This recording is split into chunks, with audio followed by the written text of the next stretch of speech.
Well, Mr. State Councilor, it's a great pleasure to welcome you and all of your colleagues to this plenary session of the strategic track of the Strategic and Economic Dialogue. I want to welcome all of you once again to the Department of State. And Secretary Kerry appreciates both your understanding and sends you his very best regards. Since we last held this dialogue, our countries have undergone significant leadership changes with new foreign policy teams in both Washington and Beijing. I know China, like the United States, is committed to building a cooperative partnership, and I particularly want to thank you, State Councilor Young, for your work in making this year's dialogue a success. As a former Chinese ambassador to the United States and as a genuine expert on U.S.-China relations, you have a keen understanding of how important this relationship is and also how important it will be for the rest of the 21st century. During Secretary Kerry's trip to Beijing in April, we began the important work of changing the conversation on North Korea and cyber and global climate change and many other important issues. At Sunnylands, our two presidents laid out a vision for a positive and results-oriented partnership. During these meetings, President Xi described the U.S.-China relationship as having entered a new historical stage. I could not agree more. One only has to look at our high-level engagements and dialogues, the expanding trade and investment between our economies, and the growing connections between our peoples to see how much our relationship continues to grow. That's why we must continue to move beyond this idea of an historical conflict between rising and established powers by recognizing that dialogue and cooperation benefit not only the United States and China, but the Asia-Pacific region and the entire world. Building upon this partnership will require sustained effort and trust, which is why this week's U.S.-China Strategic and Economic Dialogue is so important. When it comes to security, we seek to make our cooperation so common that it becomes routine. This will enable us to partner more effectively when addressing issues that are critical to global prosperity and security, whether that's working toward a denuclearized Korean peninsula, bringing Iran into compliance with its non-proliferation obligations, advancing a political solution to the crisis in Syria, or promoting peaceful development in Sudan, South Sudan, Timor-Leste, and Afghanistan. Our cooperation can make a big difference. At last month's U.S.-China security dialogue in Beijing, we made meaningful progress in our ongoing discussions of arms control, non-proliferation, and international security issues. When we agree to work together on these kinds of issues, the very issues that threaten to undermine regional and global security, we will also be working to develop a long-term constructive U.S.-China relationship. The same holds true on environmental issues. Just recently, our presidents agreed to phase down the production and consumption of hydrofluorocarbons, a potent greenhouse gas. Yesterday, we held a very productive joint session on climate change where our two countries launched major new bilateral initiatives aimed at reducing greenhouse gas emissions. And today, we'll also be announcing 6 new eco-partnerships, projects that are dedicated to addressing the challenges of climate change and sustainability. We hope this is just the beginning of our cooperation in this area. As major powers looking to forge a new model of relations, our countries have a responsibility to show restraint in our actions and abide by the rules meant to govern international affairs. This means respecting the universality of human rights and addressing cyber-enabled theft of intellectual property. It also means that we uphold the freedom of navigation, unimpeded lawful commerce, and the international law of the sea and the vital waterways of the Asia-Pacific. Adhering to these and other global rules will help reduce uncertainty and in turn strengthen global security and increase steady economic growth. That's why we are pursuing issues such as cyber-enabled theft through the newly created Cyber Working Group, which was formed under the auspices of the Strategic Security Dialogue. We also continue to candidly discuss the importance of upholding international human rights norms and strengthening rule of law in China through venues such as the Human Rights Dialogue and Legal Experts Dialogue. But we will need to intensify our engagement to strengthen these and other mechanisms so that we can achieve together concrete results. Our meetings this week will help further deepen our cooperation and build on the positive momentum our countries have developed over the last few years. For the coming year and for the years beyond, I'm certain that we will further expand our engagement in the interests of both our countries and both our peoples, and in the interests of the entire international community. And with that, I'm honored to turn the floor over to State Councilor Yang. Thank you.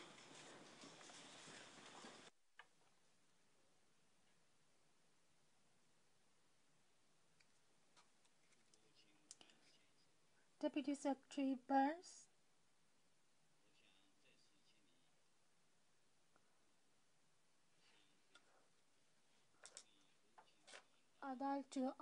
I'd like you to convey our best regards from me and my colleagues to Secretary Kerry, and we wish Mrs. Kerry a speedy recovery. As you just mentioned, Deputy Secretary, last month President Xi Jinping and President Obama met successfully as the Anabank Estate in California opened a new chapter in the Trans-Pacific cooperation between China and the United States. President Xi, at the beginning of the meeting, asked 3 questions. First, what kind of a relationship do we need between China and the United States? Second, what type of cooperation should China and the United States have to achieve win-win results? Third, how can both countries work together to promote world peace and development? President Obama also pointed out that the 2 countries should work together to find out how to advance the cooperation between the equal and strong partners to tackle the various complex challenges. The theme of today's session is to advance China-US relations and cooperation in all fields. Participants of our interagency teams are leading officials of foreign affairs, national defense, trade, economy, science, technology, and customs of both countries.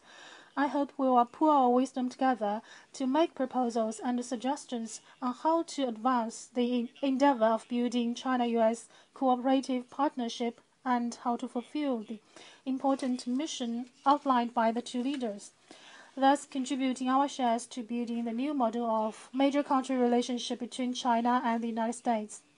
Before opening the discussion, I'd like to share with you some of my observations on the topic. First, to promote the new model of major country relationship, we need to build on the past achievements and seek further development. Over more than 40 years since China-US reopened the door to exchanges, by focusing on the theme of common interest, we have worked hard to expand practical cooperation in all fields and constantly enhance strategic mutual trust. Historical progress has been made in bilateral relations, which laid a solid foundation for building the new model of major country relationship. According to I Ching, or the Book of Changes, by reviewing the past, we will be able to examine the gain or loss in future. Only by looking at the mirror of history shall we know that the China-US relations have not come easily and should be cherished all the more, so that we will be able to seize the new opportunities for mutually beneficial cooperation and effectively tackle various challenges that may stand in the way of the growth of our relations. We need to draw strength from predecessors, get inspiration from past experience, so as to lend new impetus to our endeavor. Second, to promote this new model of relationship, we should follow the spirit of mutual respect and win-win cooperation. It means that, first, mutual respect serves as the foundation. The 2 sides need to earnestly respect each other's sovereignty and territorial integrity, respect each other's choice of development paths, and respect each other's interests and the differences between us.